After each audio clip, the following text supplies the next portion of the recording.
Hi, I'm RO Best Girl, and I'm going to be doing a little show now called Intermediate Fan Reviews, which is essentially, for the most part, just me talking about Girls Frontline 2 events, major ones, minor ones, whatever, maybe some other random topics. We'll see where it goes.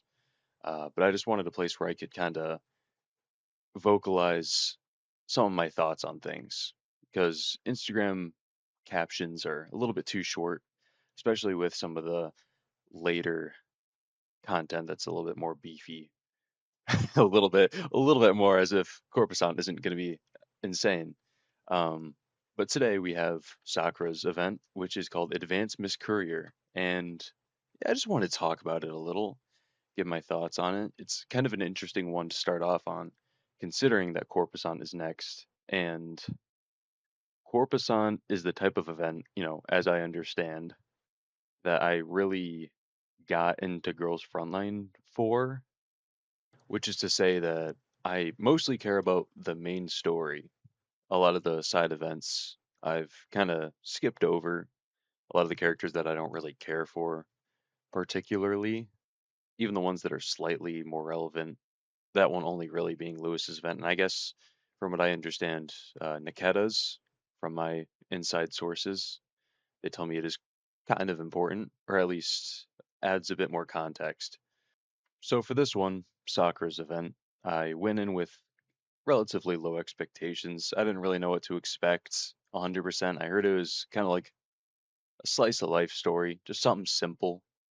And yeah, I'm not going to sugarcoat it. That is what it is.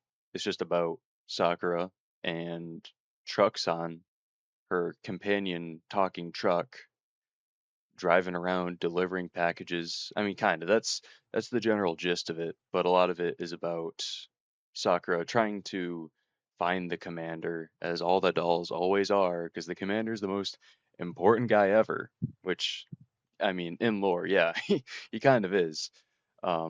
They kind of are, rather. And that's something that I wanted to touch on briefly, because as cute as it is, it's it kind of takes away from Sakura as her own character, which let me hit on that real quick. I understand why. I really understand why. I would assume at least it's because of the initial direction that some events or a specific event, let's just say, went in China early on, and there's this emotion that a lot of players have where they don't like the idea of these characters, specific obviously specifically the dolls, finding any happiness outside of the commander's warm embrace, which I understand why. It's a waifu game. The players don't want to feel like they're being cucked. They don't want to feel like they're being cucked. But at the same time, it makes it so whenever a character is talking, there's like a 70% chance that they're just talking about the commander if the commander's not around. And it's just, okay, yeah, I get it. You want to see the commander? Yeah, okay. But I feel like it would have been more interesting, a little bit more interesting, if Sakura had more outside of just making the commander proud and finding the commander. It's been 10 years and all this stuff is suddenly happening at once. I don't know. Little little tangent, I suppose. Um, I just wanted to bring that up.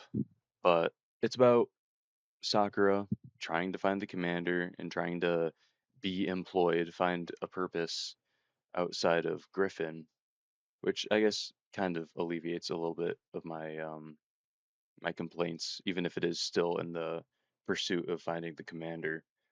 But that leads her to working at a warehouse, which then leads her to working at a postal delivery service by chance with I keep wanting to say Truck Coon. Truckson, I believe. Various hijinks ensue as far as the levels go. They're fine. Nothing really exciting. There's a fun little thing where you play as Sakura and you fight Sakura, and it's like a little mental battle.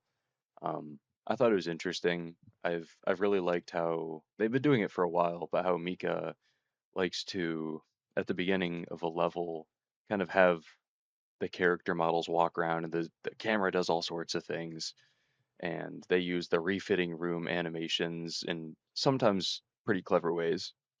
There's a decent amount of that. I always like that. That's always fun. Generally speaking, yeah, it's fun. I liked reading it.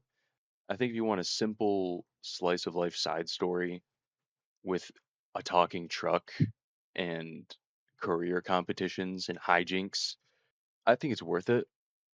I think, spoiler alert, I think that Springfield showing up was fun, if not a little odd, considering the fact that I assumed that her showing up was going to be the way in which Sakura meets the commander again and that whole thing gets resolved. But by the end, it doesn't really go anywhere. And at the very end, there's that news broadcast of the terrorist cell and Sakura noticing that the face of this terrorist cell leader is the commander, which I believe is referencing events that happen in Corpusant, because in China, I believe that Sakura came out after Corpusant happened and all that stuff. So I don't even know if I'd really call it spoiling the story for itself, but I guess it at least definitely cements that some shit's gonna happen. I've tried very hard not to spoil myself for what happens at that event, even though Mika makes it very hard for me. There was I think it was the first anniversary. So, first anniversary for the global servers. They had like a music video or something that came out, which is specifically for global, I believe. Um, and it had footage from cutscenes of Corpusant, which was spoiling events for a storyline that was far from releasing. So great job, Mika. You are very great at your jobs when it comes to not spoiling things. Uh, yeah. Enough about that. General rating, it's decent, cute side story. But now we are getting into the most important aspect of today's show, which I'd like to call the side character tier list. This might change because there are some characters that might be side characters, or I might think are side characters that end up being more important or main characters later.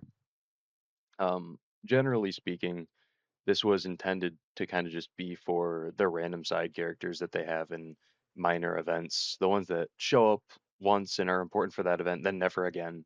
Like in this case, it would be Truck-san or Truck Senpai, whatever. And that was going to be the baseline, but to have a little bit more and to have more to go off of, I decided to put in Major Fedia, I don't fucking know, and Pavel from Deep Oblivion. And I decided, you know what, I'll shove them in there as well. So what I'm going to do is first we'll go from the previous event first. Uh, we'll start with Pavel. I mean, both him and Fedzia, they're going in the same rank. I'd say four side characters. They're both really good. They have arcs, and Fedzia, I meant Pavel, shows up in the following event, which I cannot for the life of me remember the name of. I'd say they're both A. Fuck it, both A. I thought they were both good. I really liked Fedia's struggle grappling with this force that's objectively bad in the form of Girard, and the fact that it still brings some progress and peace to the people of Odessa. And I actually really liked that. And I liked how he had to grapple with that and struggle with that. And obviously, Pavel, he's a goof. He's a dork, but he's awesome. I liked him a lot. Sometimes I'm like, dude, what the hell are you doing? But in the end, he ended up being a cool guy, respectable guy. Oh, I just realized you can see my little custom mouse cursor. Anyways, besides that, Truck Senpai. See, this is where I don't really know. Because I want to say B, because it's fine. The character is like not that annoying, but not very good. I'd say like C and D would probably be reserved for ones that are just like I just don't really care when they're on screen, and D is just the worst. C, not really caring, or like I'd rather not, but you at least do something. So for now, I'm gonna put Truck Senpai in C. We'll see how that goes. We'll see if I change my mind eventually. But as for right now, I think that's a good placing. This is all subject to change. Of course, power scaling is a very real thing that we need to consider. So, anyways, that's about all I have for this episode. I hope you enjoyed it.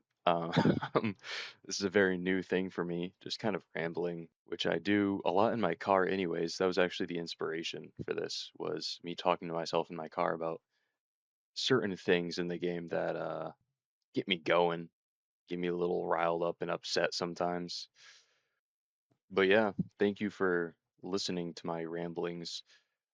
It will happen again, so I hope you're excited for that. Peace.